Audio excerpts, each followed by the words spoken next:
que nos puedas iluminar, Señor, para que tengamos un conocimiento pleno de ella, para tu gloria y tu honra.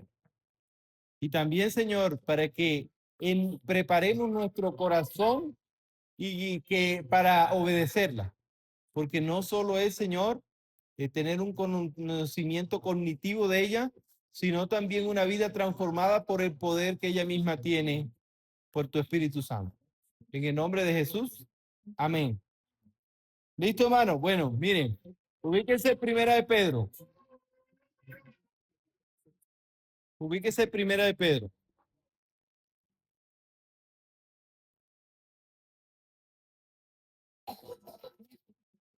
Pero solo ubíquese primera de Pedro capítulo 1. ¿Listo? Bueno, mire, hermano, muchas veces en la Biblia, Dios o sea, abre una verdad y no da explicaciones. Como por lo menos cuando uno lee Génesis 1:1. O sea, la ventana de la creación, la ventana, la ventana de el comienzo de la existencia se abre con un solo versículo. ¿Ustedes nos han dado cuenta de eso? Después de la eternidad pasada, después de todo, Dios decide a través de un solo versículo explicar el origen de todo. Y cuando uno lee Génesis 1:1, en el principio creó Dios los cielos y la tierra. Y Dios allí no está pidiendo permiso, no está poniendo en duda nada y está hablando de que Él es el comienzo del tiempo, espacio y materia, que ha sido estudio de la ciencia hasta el día de hoy. Pero Dios no da, ¿ustedes ven ahí alguna explicación? Ustedes ven allí que Dios dijo, no, yo un día me puse en la Trinidad, comenzamos a orar y comenzamos, entonces decidimos diseñar así y el propósito era así. ¿Está eso ahí? No, simplemente se abre el telón diciendo que el creador de los cielos y de la tierra es Él y punto. ¿Hay más explicaciones? No. Ahora, ¿tendría Dios que darnos explicaciones? Pues tampoco, ¿no? Imagine, por lo menos a los que tienen un trabajo. O sea, su jefe les da explicaciones de la empresa. No, no hay explicaciones. Pero a veces nosotros, como seres humanos, tenemos como ese deseo de que se nos expliquen o se nos amplíen más las cosas. Pero Job le dijo un día al Señor, un día yo estaré delante de ti y yo preguntaré, tú me responderás. Tendremos la eternidad para eso. Pero hay un tema que es absolutamente fundamental en la iglesia hoy entenderlo, como lo es la pregunta que si se basa la elección de Dios, de la salvación, en el conocimiento previo de Dios. Entonces vamos a hablar de un tema muy fundamental que es la elección. Miren, hablar de la elección no es decir soy calvinista, arminiano o algo así. Hablar de la elección es hablar simplemente de un tema que está en la Biblia. Y que como todo tema que está en la Biblia, Dios revela y hoy nos ilumina para que lo podamos entender, ¿o no es así? Entonces, así mismo como Dios reveló que Él era el el que había creado todo, así Dios ha revelado en su palabra que Él es el soberano Dios sobre la salvación. ¿Debe Dios darnos alguna explicación? Claro que no. ¿Está Dios obligado a ahondar más en el tema? Complicado, ¿no? Entonces, ahora, pero aún así, en su misericordia y su bondad, Dios abre el telón y decide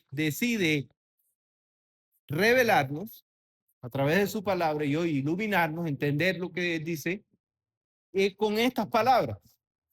Hay que entender algo primero también, que cuando hablamos de elección, este verbo en griego no es como nosotros lo pensamos, no es como nosotros nos lo imaginamos hoy, que es como elegir entre un almuerzo y un desayuno, bueno, o entre sopa y carne, no es así. Entonces, vamos a hacer una lectura, vamos a hacer una lectura para saber, porque hay muchas personas que dicen esto, que dicen que la elección se basa en un conocimiento supuestamente previo de Dios. Y hay que entender algo también. Voy a utilizar esto para eso. El tiempo, el tiempo es una línea. Entonces es una línea constante. Pero vamos a suponer que sea esto, el tiempo. Y el tiempo tiene algo, que tiene un principio y tiene ¿qué? Un fin. Y el Dios soberano, puede, él no está dentro de ¿qué?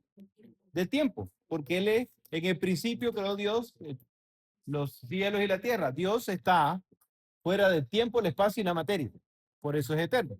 Entonces Dios puede ver Génesis y Apocalipsis en una sola mirada. ¿Me entienden eso? Bueno, cuando uno habla de la omnisciencia de Dios y la omnipresencia de Dios es muy complicado. Porque para el ser humano, porque sabe que Dios sabe todo y Dios está en todas partes. ¿Qué significa eso? Que Dios está desde Génesis a Apocalipsis al mismo tiempo. Entonces, eso para nuestra cabeza mortal es bien difícil, pero vamos a hablar de qué? De la elección. Elección. Y vamos a responder la pregunta que si la elección se basa en un conocimiento previo que Dios tenía de nosotros. Ahora, si Dios podía ver, puede ver el tiempo de principio a fin, lógico que puede ver su vida de principio a fin. Así lo dice el Salmo, que nuestros días están ¿qué? Determinados. Determinados. Entonces, vamos a leer Primera de Pedro. Primera de Pedro. 1, 2. ¿Quién lo puede hacer? Elegidos según la presencia de Dios, Padre, santificación del Espíritu, para obedecer y ser rociados con la sangre de Jesucristo. Gracias y paz os sean multiplicadas. Muy bien, ¿cuál es la palabra que abre el versículo? Elegir. Una palabra muy mal interpretada. Y como le digo, hablar de elección no es hablar de, no es tomar un bando, no es decir soy calvinista, soy arminiano, no. Es hablar de qué, de lo que la Biblia qué enseña. Me causa mucha curiosidad que hay veces que yo hablo de la elección y las personas me dicen, tú eres calvinista. Y yo le pregunto, ¿qué es calvinismo? Me dice, no sé, pero parece que sí. Entonces, muchas veces hablar de lo que no sé qué, no se conoce. Entonces, vamos a hacer una breve lectura y y si tiene alguna pregunta, hermano, hoy es el día para eso, porque este tema está en ¿qué? En fundamentos de la fe. Dícese, hay una pregunta, la pregunta que vamos a responder. ¿Se basa la elección en la presencia de Dios?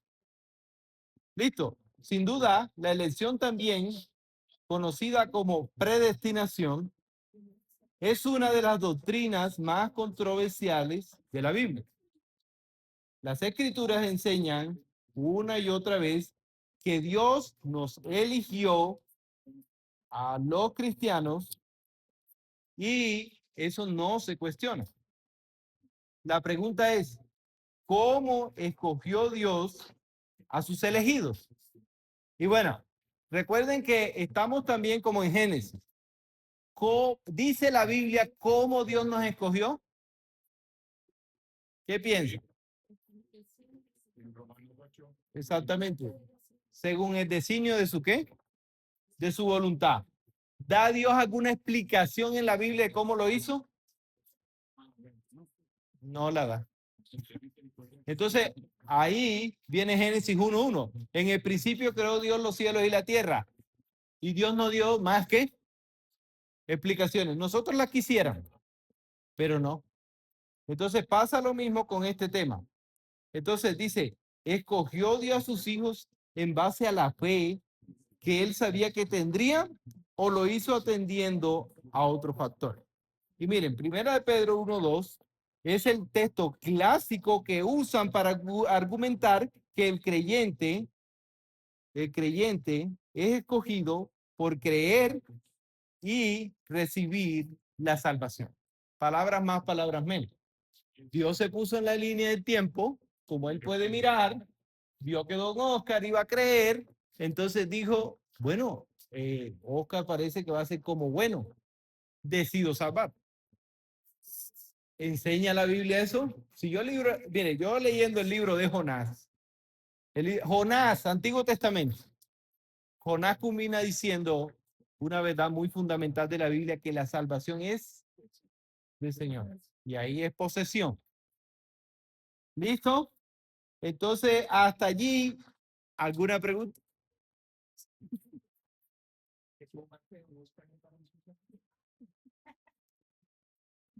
La línea del ¿Qué tal?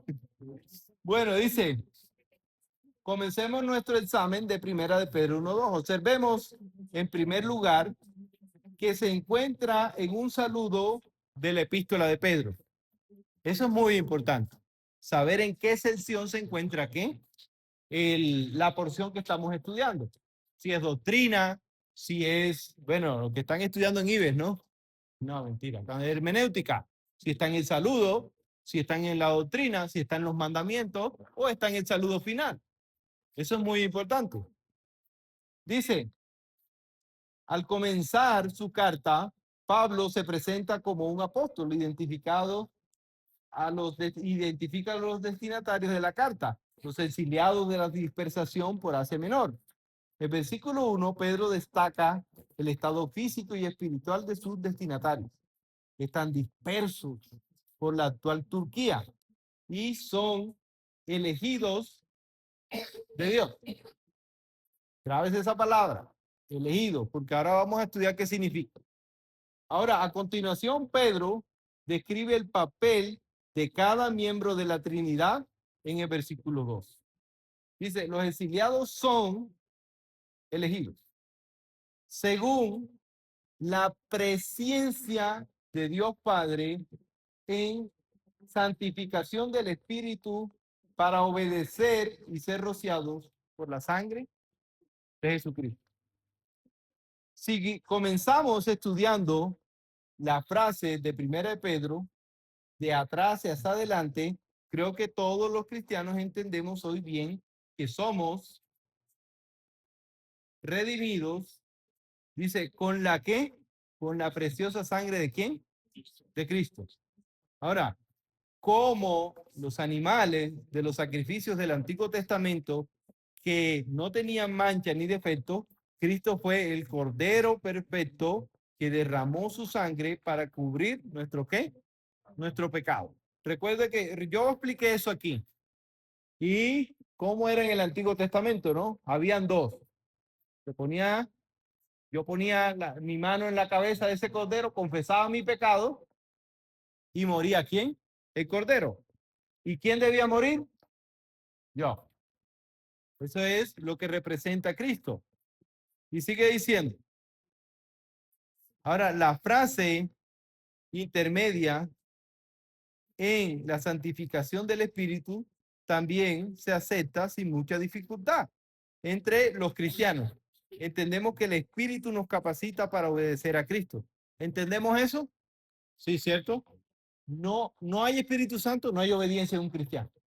No hay Espíritu Santo, hay rebeldía. Lo estamos aprendiendo en sofonías, ¿no? Entonces dice, nos bautiza en el cuerpo de Cristo y nos santifica. Esto también lo hemos estudiado en Fundamentos de la Fe. El bautismo, el bautismo, el bautismo en el Espíritu se recibe ¿qué día? El día que yo ¿qué? Me arrepentí. No tiene que haber una experiencia mística ni nada. Ahora, si Dios la permite, ahora, transformándonos gradualmente a la imagen de Cristo. Pero eso nos lleva a la primera y más discutida frase. Elegidos según la presencia de Dios, ¿qué? Padre. Tal vez para comprender mejor la frase deberíamos entender cómo Pedro continúa su argumento. A menudo, el contexto que sigue en el versículo es tan importante como el que lo precede. Eso se llama contexto inmediato. Recuerden, toda palabra se interpreta de acuerdo a su ¿qué? Contexto. Bueno, nosotros tenemos muchas palabras así, que debemos interpretar de acuerdo ¿a qué? A su contexto. Muchas palabras. Inclusive en la costa hay miles. Dice, o incluso más, ya que nos revela hacia dónde se dirige el argumento. En el versículo siguiente, Pedro explica que nacimos de nuevo por las misericordias de Dios. Pero fíjese en las palabras que elige. Cuando Pedro describe nuestra salvación, lo hace en términos de nacer de nuevo. Dice, ¿nos hizo qué? Renacer. Renacer. Muy importante eso. Eso está ahí en segunda de Pedro 1:3. Dice, la analogía, ¿saben qué es una analogía? Una comparación. Pero una comparación conforme al contexto. La analogía de nacer de nuevo es común y muy utilizado cuando se trata de qué? De explicar cuál es el nuevo papel al convertirse al cristianismo. ¿Qué papel desempeña un bebé al nacer? Ninguno, ¿cierto? Nosotros nacemos y ¿qué papel jugamos?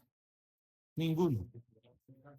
Ninguno. Yo quisiera que mis hijos hubieran nacido y hubieran comenzado a aportar para la casa.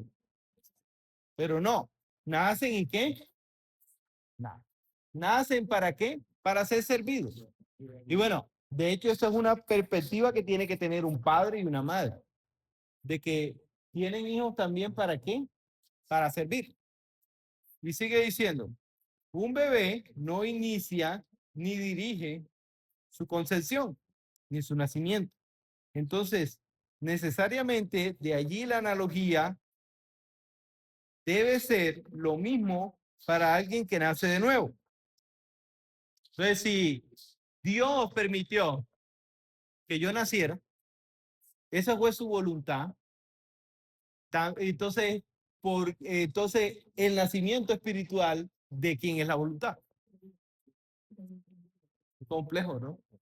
Porque uno quisiera, por lo menos yo quisiera pensar, porque yo un día me puse a pensar cómo yo llegué al Evangelio.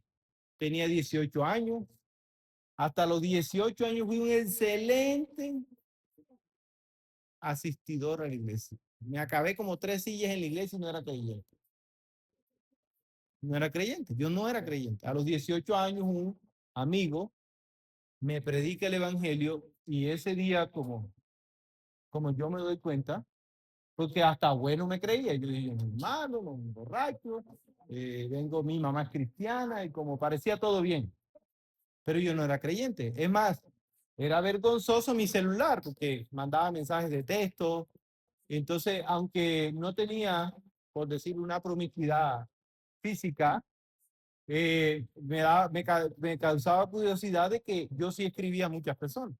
Entonces, llego al Evangelio y yo quisiera decir, hermano, que yo me arrepentí y ese día acepté el Evangelio. Aunque se ve así, ¿no? ¿Sí o no que se ve así? Yo ese día me arrepentí, pero después me pongo a pensar en el conocimiento bíblico y yo comienzo a ver que es Dios quien me lleva a esa condición de salvación. Y como les digo, yo quisiera decir, yo me arrodillé y me arrepentí, pero ¿enseña eso la Escritura? Bueno, vamos a seguir. Dios debe hacer el trabajo. Por eso, Pedro dice que fue la grande misericordia de Dios la que nos hizo nacer de nuevo, no el que hayamos hecho algo para merecer. ¿Quién de nosotros merecía nacer? Entonces dice, además, en los versículos 4 y 5, Pedro declara que hemos nacido de nuevo para una herencia incorruptible, incontaminada e inmarcesible, reservada en los cielos para nosotros, que soy guardados en el poder de Dios mediante la fe. para alcanzar la salvación que está preparada para ser manifiesta en el tiempo postrero. Si Pedro está afirmando que la salvación es una obra divina totalmente, tenemos que estudiar más a fondo la palabra presciencia para ver qué significa. Y aquí es donde vienen las preguntas. Aquí es donde es necesario un conocimiento del idioma original. Si yo hablo de presciencia en español, en la simpleza del español, tiene un prefijo que es pre y tiene, bueno, eso es lo que llamamos una palabra compuesta en el español. Y no se preocupe que no les voy a dar gramática española, si no les cobrara. No, no. Presciencia. Tiene un sufijo, pre y ciencia. Eso se llaman palabras compuestas. Las palabras compuestas se utilizan para generar más de un concepto. Le voy a poner un ejemplo, guardarropa. Y no se tienen que separar. Guardarropa, las palabras compuestas por eso se escriben de una sola. Entonces, ¿por qué es que la palabra guardarropa? Para expresar dos acciones.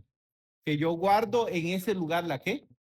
La ropa. Pero el sufijo pre en español significa antes. Y ciencia, conocimiento. Entonces, en sí, literalmente para el español significaría un previo ¿qué? Conocimiento. En la simpleza, ¿no? Pero ¿será así en la escritura? Porque la palabra lección, hermano, tiene una connotación bien difícil. Porque la palabra lección, hermano, en el griego es como si yo me asomara en un incendio donde no se salvó nada. Y yo estoy mirando allí a ver qué pasó. Así que no vayan a creer ustedes que en la salvación Dios miró y vio ángeles. No, Dios miró y no había nada que mirar. Pero eso choca con el orgullo ¿qué? Humano. Porque nosotros siempre queremos que Dios decir algo tengo que poner yo. O no es nuestro orgullo humano hacer eso. No queremos nosotros decir yo puse la fe. O no. O de pronto estoy hablando ya con ángeles.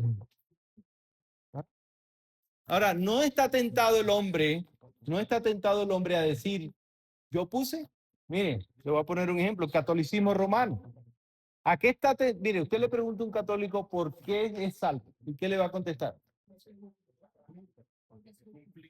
¿Porque soy qué? María Daniela tiene toda la autoridad. ¿Porque soy qué? Bueno. Y la salvación entonces gira en torno a qué? A las obras. Pero si yo leo Gálatas, dice que las obras. Bueno, mire, le voy a decir cómo trata Dios las obras de nosotros, como trapos de inmundicia, o sea, como una serena usada. Y la verdad, ese día, como que Dios andaba de buen humor, porque creo que va más abajo, más repugnante. ¿Mm? Sí, a los trapos de los leprosos. Los trapos de los leprosos, porque esos trapos se utilizaban para proceso menstrual de la mujer y para vendar a los leprosos. Entonces, ahora sí se da cuenta lo bella que son sus obras. Entonces, sí, y yo sé que esto es un golpe al orgullo, ¿qué? Humano, porque nosotros queremos decir, soy bueno. Y es más, nosotros tenemos una perspectiva de bueno bastante amplia. Por lo menos cuando podemos colaborar a alguien, ¿cómo nos sentimos? Nos sentimos bien, ¿cierto? Uy, pude colaborarle al hermano. Sí, gloria a Dios, sígalo haciendo. Pero ojo con cómo se emociona. Ojo, cómo se emociona. Hoy hablaba con el hermano Juan de eso. ¿Por qué? Porque a veces no, ¿qué? Porque después vienen las preguntas. Señor, si soy tan bueno, ¿por qué? ¿Qué pasa ahí? Sigue diciendo. En el Nuevo Testamento, el verbo conocer de antemano se utiliza a menudo para describir que una persona conoce información de antemano. Pero si Pedro se refiere a eso, resultaría algo redundante. Toda información que Dios conoce, la conoce de antemano. O sea, para Dios no hay para Dios hay absoluto. Él sabe, conoce. ¿Recuerdan cuando le puse el ejemplo de la línea de tiempo? Hay un problema allí también, que él la diseñó. Entonces, para Dios no hay no hay pre. ¿Sí me entienden eso?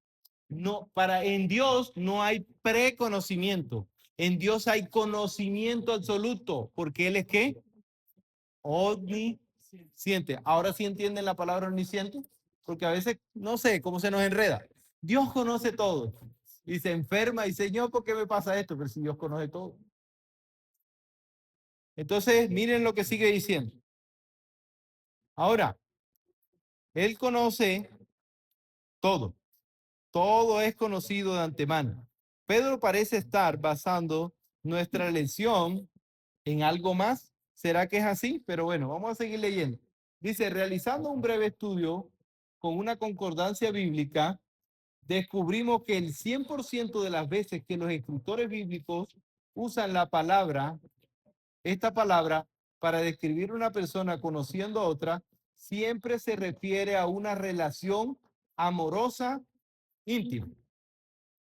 No solo al hecho de que una persona conocía información sobre la otra persona, sino que era algo que íntimo.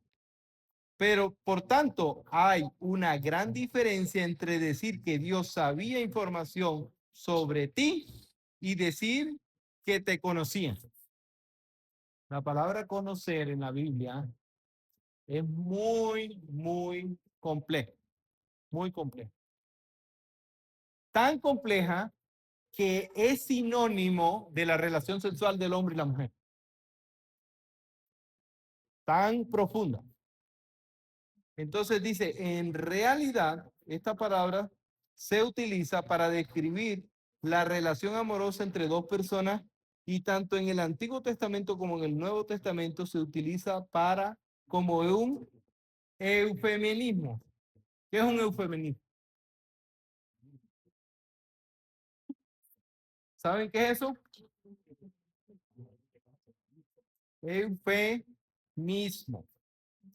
Es un eufemismo. Sí, un eufemismo es una palabra que se utilizaba para generar pudor en las personas. O sea, Dios es un Dios ¿qué? Santo.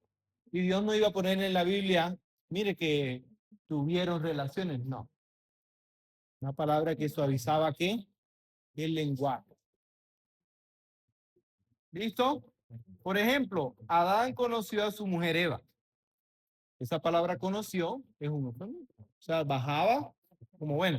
Y todos nosotros sabemos qué significa, ¿no? Ahora, ella concibió y José, en Génesis 4:1, José conoció a Marta, no conoció, y dio, bueno, y también con Jesús, ¿no? José no conoció a María hasta que, ¿qué? Hasta que concibió. Si Dios conoce todas las cosas antes de que esto suceda, y ese todas las cosas incluye también nuestra fe, pero Pedro no dice que Dios nos eligió con base a su presencia de nuestra fe, sino simplemente por su presencia de nosotros. Está un poco enredado, ¿cierto?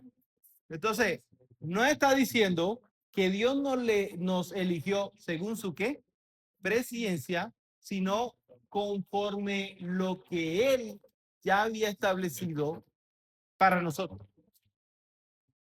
Y aquí viene otro qué, otro shock de nuestro orgullo. ¿Por qué? Porque nosotros hacemos muchas cosas, pero nada está fuera de qué, del control de qué, de Dios. Entonces, ¿yo sabía que yo iba a ser profesor? Sí. ¿Yo sabía que iba a ser pastor? Sí. ¿Sabe cómo voy a concluir mi vida? Sí. Por eso sigue diciendo, Y ya que conocer a alguien en la Biblia tiene que ver con amar íntimamente a alguien, entonces Dios, conociéndonos de antemano, ¿ya no qué? Conocía, nos da la razón por la que nos eligió. Somos elegidos porque Él eligió unánimemente, sin ningún mérito humano, amarnos. Entonces, ahora sí, ¿qué es presencia?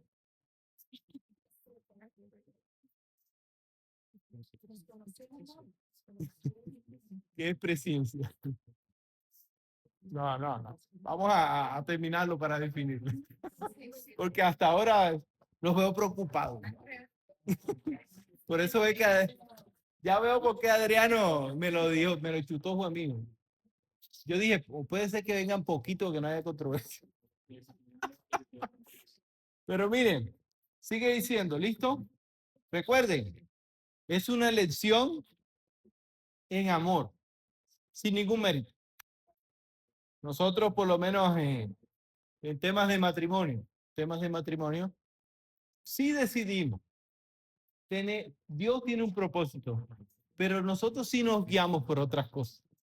Por lo menos un joven me preguntaba, pastor, ¿está mal que mi esposo, yo quiera que mi esposa tenga esta forma? Yo le dije, bueno, en la Biblia no dice nada, pero si quieres que sea alta o algo así, yo no veo nada pecaminoso en eso. El pastor, mire, yo quiero que mi esposo sea así como el pastor. No, no, no, no. No, no, sea grande. Yo no veo nada pecaminoso en eso. Ahora, pero sí nosotros tenemos ciertos gustos, ciertas preferencias, pero no es así Dios. ¿Sí me entienden? O sea, cuando hablamos de presencia, sí hay cosas que nos mueven o nos inclinan, por lo menos las películas. Nos inclina ciertas, por lo menos a mí me gusta el Cantinflas. Y mi hijo Lucas dice, uy, papi, es aburrido, papi. Entonces, pero no tenemos los mismos gustos. Pero Dios maneja la sobriedad en todo. Entonces, no hay que inclinación. Nosotros sí. Por eso es que Dios es el único que puede decidir y ha decidido amar sin nada a cambio. Por eso Dios es así. Ahora, esta interpretación armoniza también con el resto de la escritura. Juan nos dice, Él nos amó, ¿quién? Primero.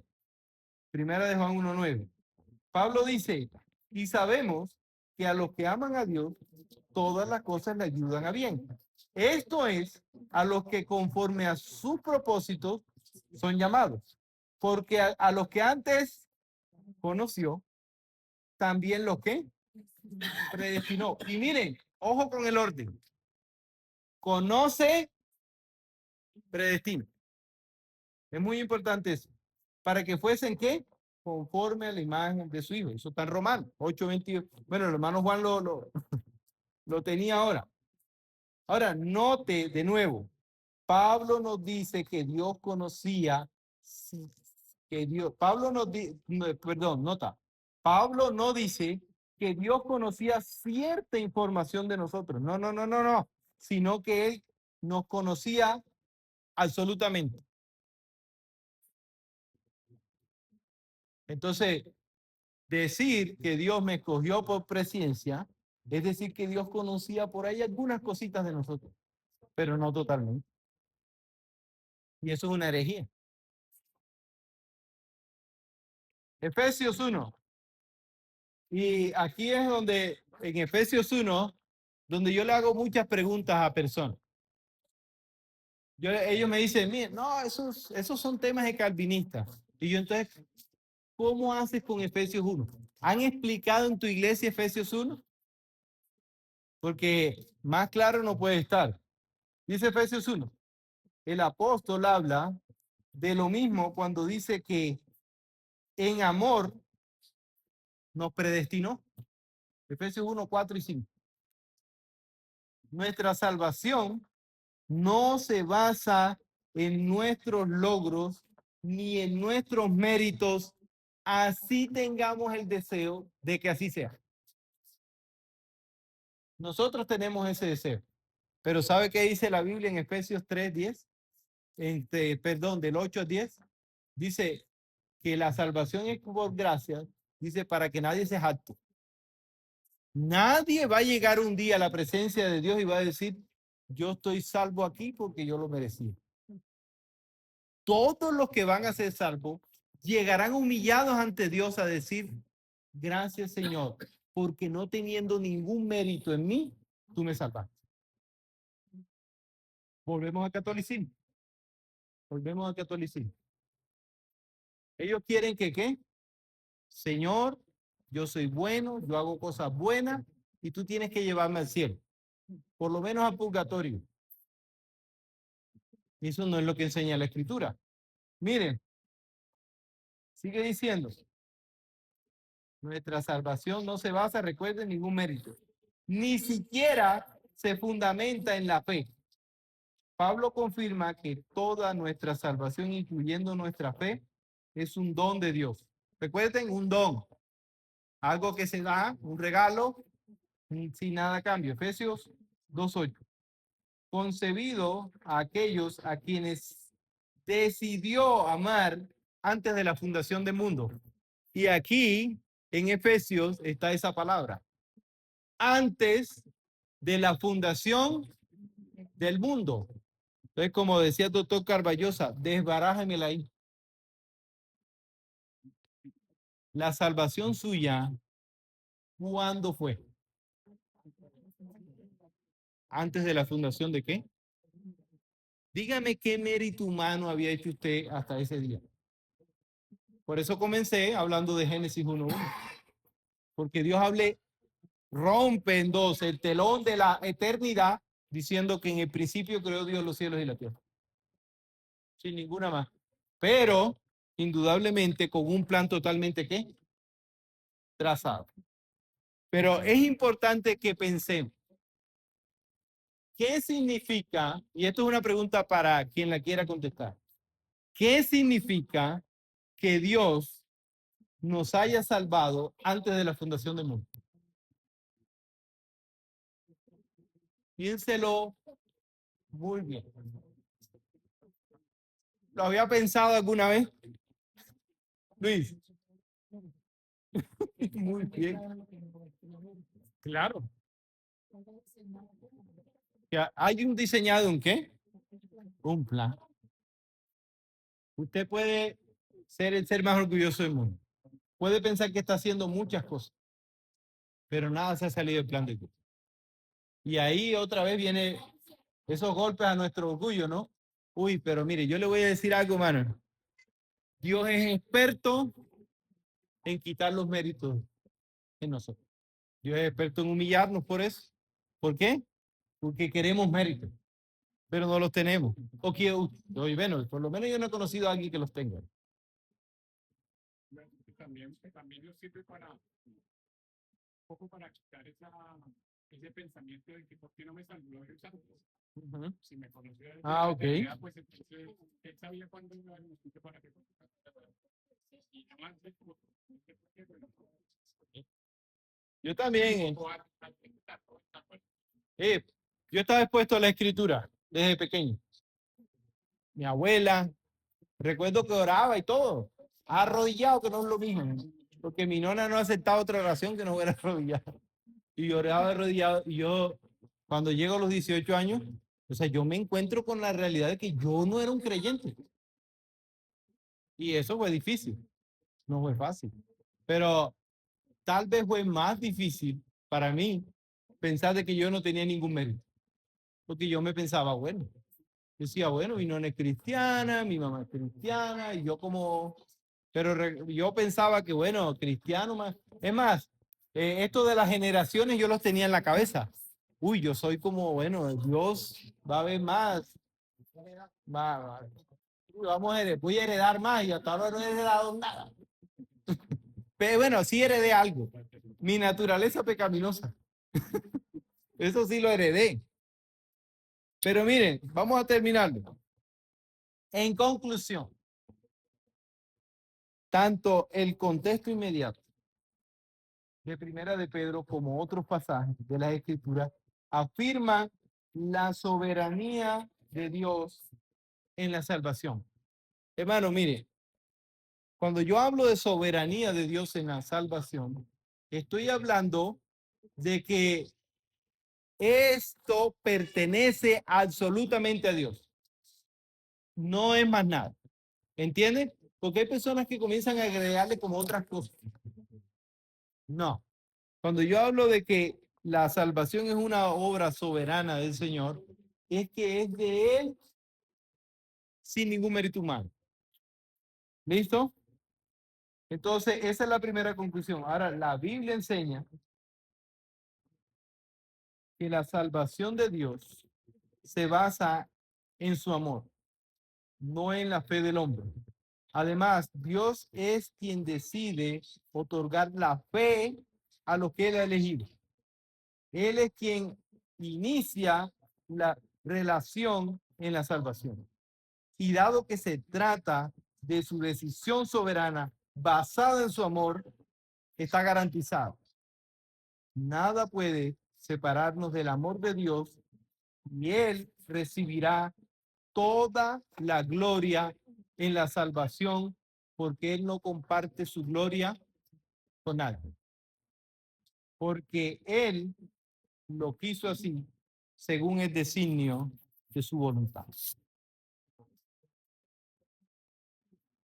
Ahora vienen las preguntas dolorosas, ¿no? Recuerden que el único medio que Dios ha dejado para salvación, ¿cuál es?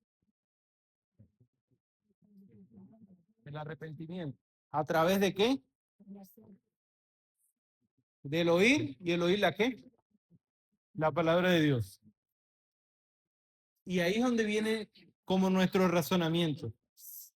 Pero es que en tal tribu no se escuchó el evangelio nunca. ¿Es Dios injusto?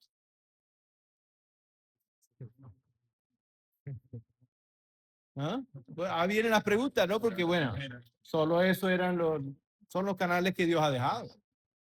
Porque muchas personas que hablan de estos temas se atreven a decir, uy, no, pero ese no es el Dios de la Biblia. Uy, no, pero es un monstruo. Entonces, porque su pensamiento es este. O sea que Dios decidió que uno se salvara y otros no se salvaran. ¿Eso es lo que enseña la Biblia? No es lo que enseña la Biblia. Hay una pregunta también que hacerse. ¿Qué pasó con las personas que murieron y nunca escucharon el Evangelio? ¿Qué pasó? Según el razonamiento bíblico. Ahora, si están en el infierno, ¿es Dios culpable de eso? Los veo pensativos. Ajá.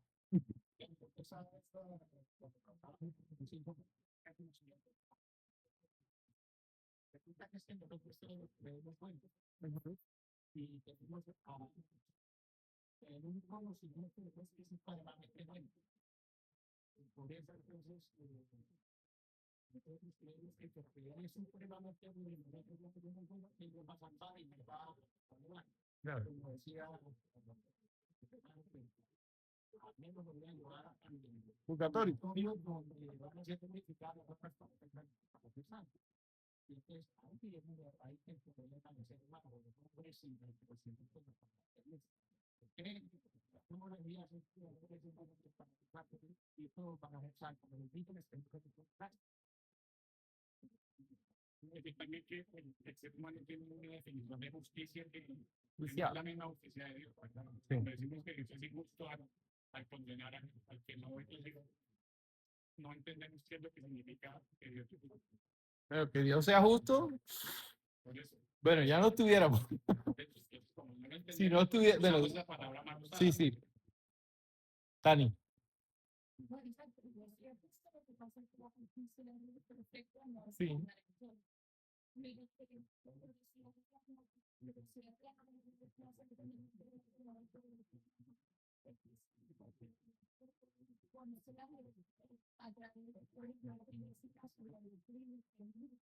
Sí. Sí. Sí, revelación general. Sí, general, natural, sí. Y somos conscientes de eso. Por lo menos cuando alguien me dice soy ateo. Soy ateo. Y yo le dije, bueno, ¿en qué se basa tu ateísmo? Porque eso es una pregunta muy importante hacerlo. Porque yo he escuchado personas, soy ateo, pero en realidad son agnósticos. Bueno, un día de esto explicamos la diferencia, pero terminan casi escapados en el agnosticismo. Pero por lo menos el ateísmo tiene una base de fe increíble. Porque por lo menos cuando uno estudia todas estas teorías, por eso se llaman teorías y no leyes, uno ve que es una religión, totalmente religión, porque o sea, todos sus axiomas son fundamentos de fe. Pero cuando uno verdaderamente como analiza el tema de Dios de la Biblia, el tema del hombre tropezar aquí es por su orgullo, por su claro y llano ¿qué? Orgullo, de querer que él puso, que algo puso. Y miren, para terminar, hay algo muy importante que entender. El día que Adán y Eva pecaron en Edén, que esa genética pasó a toda la raza humana, usted tiene que entender de que no había nada que rescatar. La Biblia dice que por cuanto todos pecaron, y eso me incluye a mí, están destituidos. Bueno, esa palabra destituido es inalcanzable de la gloria de ¿qué? De Dios. Entonces, la pregunta no es ¿por qué Dios salva a este y a este no? No. La pregunta es ¿por qué Dios salva si aquí no había nada que decidir ni escoger? No había nada digno. No había nada que mirar. Y por lo menos, mire, por lo menos los que están jóvenes todavía, usted se puede, mire, ahí está el hermano Juan, usted se puede ver ojo verde, bonito y todo. Pero Dios, delante de Dios no había nada que mirar. Y eso nos duele como seres humanos, ¿no? Nos duele. Y pega nuestro orgullo. Pero es así. Es así. Y esta es una verdad, hermano, que Dios no amplía mucho. Simplemente dice que Dios nos escogió para salvación desde antes de la fundación del mundo y para de contar. ¿Tiene usted alguna objeción con eso? Hágasela al Señor. A través de la misma palabra, damos cuenta, y yo luchaba mucho con la pregunta. Siempre quería preguntar, pero cuando entendí cuando estudié con los atributos, la soberanía de Dios, ese atributo me quitó toda la entonces, saber que eso me dio las ganas de preguntar. Preguntar. Y a través de la Biblia que vemos, Sí. todos los grandes hombres que hay aquí aceptaron eso. Sí. La soberanía se pudieron humillar ante él. Claro. No había otra solución. José, David, todos que hicieron aceptar.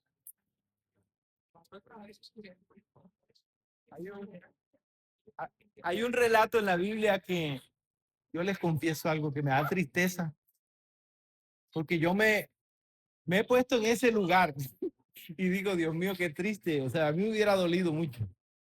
Y es el relato cuando Dios le dice a Moisés, sube al monte, mira la tierra y ahí vas a morir. Dios mío, se aguantó 40 años esos calabazos. 40 años. Sí, sí o no. O sea, uno dice, bueno, por mérito, ¿no? 40 años, hermano, ese pueblo rebelde. Les hicieron de todo. Dios tuvo que mostrar su poder de todas las formas para que ellos miraran la autoridad del hombre más manso que había en la tierra. Después de 40 años de Bueno, imagínense, si hablamos de mérito. ¿Y qué dice el libro de Hebreo? Que la contempló y no entró. Dios mío, yo dije 40 años trabajando y, y no entró y murió allí.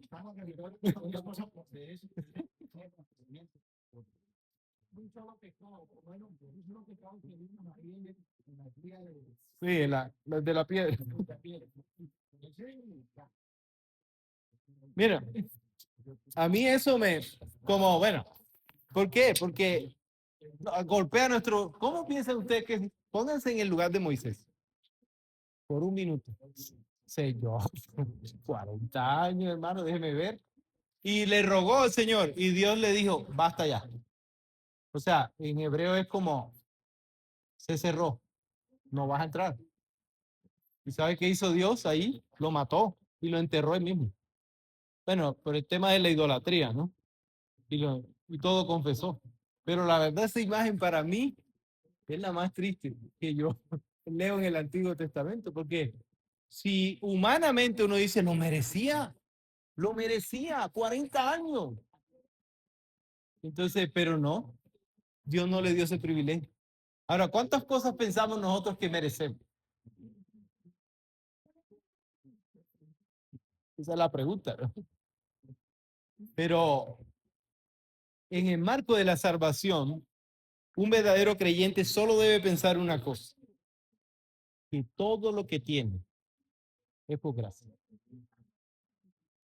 Si usted respira, si usted tiene un solo par de zapatos, es por gracia. Porque no merecemos, sí merecemos algo, ¿no? Merecemos una. Y eso, miren, quien entiende la salvación jamás será un desagradecido. ¿Por qué? Porque entiende que todo lo que tiene es por qué.